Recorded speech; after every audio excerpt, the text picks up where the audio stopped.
Okay, so from here I want to talk about social media in professional practice and in websites for professionals. I think in today's age and time, social media can't be ignored as a platform, either as a main platform or as an addition.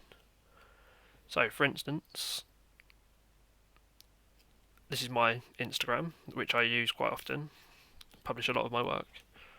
As you can see here, examples of my wave images for ACPP, surf images for both ACPP, this module of web design, and just my own personal edits. Now, as a direct engagement with people, professionals, and others, social media does this in abundance. People would have to go looking for my Instagram, well, not my Instagram, my website, sorry, to find it, whereas places like Instagram mash up people's work. So one of these images will appear on someone's newsfeed somewhere across the world. They see this, and it's another attachment. They see my name. Oh, has he got anything else? Where they can see that from this bit, I perceive myself as a photographer. I've got my Weebly page linked in here, so someone could follow it forwards, and it creates footfall. However, I don't think social media should detract or be classed as a professional website. Some professionals do use it a lot. So, for instance, Clark Little, another photographer I follow, a lot of his work gets shown off on here, portrait work, and just that tells you enough. The fact that he's got 34.7 thousand people looking at it, that's the argument settled. You've got to use it to show off your work. Who else? Joan Sternbeck. Joan Sternbeck. It's a nice way to look at it. 38,000 followers, and a series of her work more current than those. People also use it to highlight factors. For instance, there's been a surf competition on recently. This guy did really well in it. Congratulations to John winning the thing. It rebuilds that connection up to our work, makes people consider the work again. It's a nice template, as a set of images. Very structured, people know where they're looking, people can engage correctly with it. It's not very massive on the connection aspect, but it attracts attention. Employers and people looking for photographers also use it. Probably more commercial than direct. A wedding person isn't going to go straight to someone's Instagram necessarily, whereas a magazine might do, just to see how they work and how they present themselves as a photographer or as a professional. Again, there are always links. And having this as part of your website, i.e. here, Facebook, Instagram, I'll put this on publish so easy to track. Publish, sorry about this. So it opens in a new page. My Instagram is there, you click on it and it takes you to my Instagram. Let's go back. I personally use Facebook and Instagram. I'm not a big Twitter follower.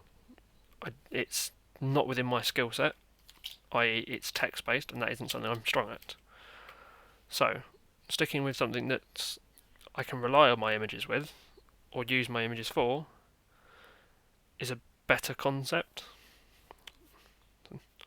157 people have viewed this, seen this. I've got XYZ amount of people have seen this, and it's just an aspect of web that can't be ignored, I don't think. I've said this twice now, I'm just repeating myself. As GCSE level or someone who's just starting out as a photographer, Facebook and social media is your main platform. You throw things up on here, there are thousands of people who just put photographer or photography by their name just to show it off. think what sets them apart is when they've got a basis for their work, you have somewhere to show it. You build up from there and it grows. But one of the biggest problems for me in social media is it's very antisocial, in that someone might come and talk to me about my website or come and talk to me because they've seen the work and it builds up from there. Where with Facebook, you've got the communications done for you. You never actually engage with the person, or it's very unlikely or slow to engage with the person directly.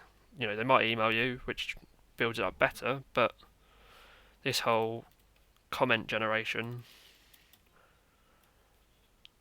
isn't very good. Again, keeping the images small keeps them protected. I mean, Facebook and most websites do compress their images so that it saves spaces on their servers, but at the same time you're not getting ripped off.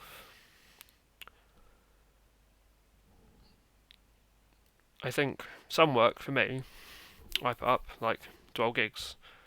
I throw that up on here. It builds a connection between me and the people I photographed and the people who see my work who like my photographs, but social media should be a social thing. So people who take their images back off of here or ask me to send it to them, I don't care. This is work for them, not for me. The work that I put on here is something a bit more me based. It's me trying to show off. It's going to take a while to load. It's just being aware of these factors, I think, is an important part of web design, and incorporating work so that it translates. So when you put something on Facebook,